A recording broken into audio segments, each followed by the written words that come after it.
Aujourd'hui sur le net, le sort d'un blogueur emprisonné inquiète des activistes en Biélorussie. Des femmes dénoncent sur les réseaux sociaux le harcèlement sexuel dans la rue. Et un compte Twitter permet de suivre les aventures de Robo Curiosity sur la planète Mars.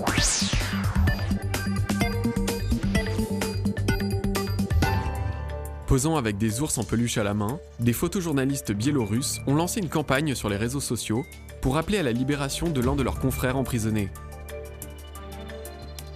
Anton Suryapin a été arrêté le mois dernier et risque 7 ans de prison pour avoir publié sur son blog des photos d'ours en peluche tombés du ciel avec des pancartes dénonçant les violations des droits de l'homme en Biélorussie. Il est accusé de complicité dans cette opération qui avait été menée le 4 juillet par Studio Total, une agence de publicité suédoise en soutien à l'opposition politique dans ce pays, qui est souvent désignée comme étant la dernière dictature d'Europe. Des centaines de nounours avaient alors été parachutés depuis un petit avion piloté par des activistes qui, partis de Lituanie, avaient pénétré l'espace aérien de Biélorussie sans autorisation. Une affaire qui embarrasse le régime et son président Alexandre Loukachenko, au pouvoir depuis 1994.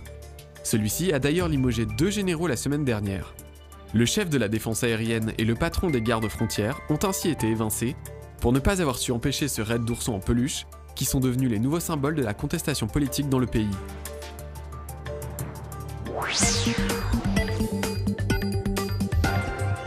Depuis quelques jours, le réseau Twitter est inondé de témoignages de jeunes filles qui ont été sollicitées et insultées par des hommes dans la rue. Le hashtag harcèlement de rue, devenu très vite un des sujets les plus discutés sur le net francophone, est apparu à la suite de la diffusion d'une vidéo dénonçant le phénomène. La réalisatrice du documentaire, l'étudiante belge Sophie Peter, s'est filmée en caméra cachée dans un quartier populaire de Bruxelles, où elle s'est fait accoster par plusieurs hommes, comme on peut le voir dans ces extraits diffusés par la chaîne belge RTBF. Petite fesse, chienne, salope, les insultes subies par la jeune réalisatrice belge n'ont rien de nouveau pour des centaines d'internautes qui disent subir le même calvaire au quotidien. Sur cette page Facebook, créée après la diffusion du documentaire, des internautes ont donc décidé de briser le silence pour s'attaquer au problème et proposent quelques suggestions pour répondre au harcèlement dans la rue. Et dans un registre plus humoristique, d'autres vidéos circulent sur la toile pour dénoncer les comportements sexistes. Ce clip, tourné par l'association Oser le féminisme, traite ainsi le sujet en inversant les rôles. Un débat qui ne laisse pas les hommes indifférents. Sur les réseaux sociaux, certains affirment ainsi n'avoir jamais imaginé l'ampleur du problème, tandis que d'autres craignent de ne plus pouvoir adresser la parole à une inconnue en public. Le blogueur Guillaume Natas demande même pardon aux femmes au nom de tous ces hommes peu galants, qu'ils sont en survêtement ou en costume cravate.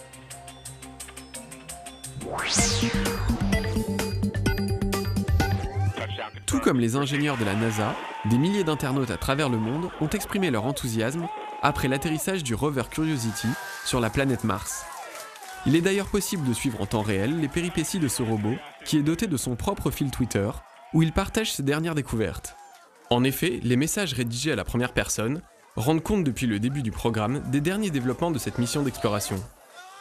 Et certains tweets sont même désormais accompagnés de photos prises sur la planète rouge.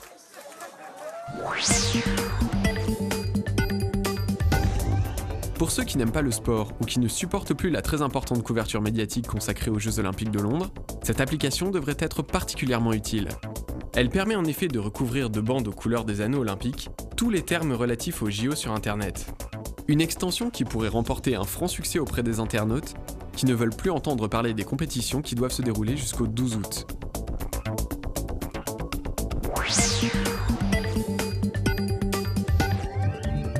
Souffle de feu, c'est le nom de cette vidéo tournée au ralenti qui donne un aperçu des représentations spectaculaires des cracheurs de feu du collectif Starlight Alchemy, un groupe d'artistes basé à Singapour qui reprend à sa façon les récits des conteurs anciens.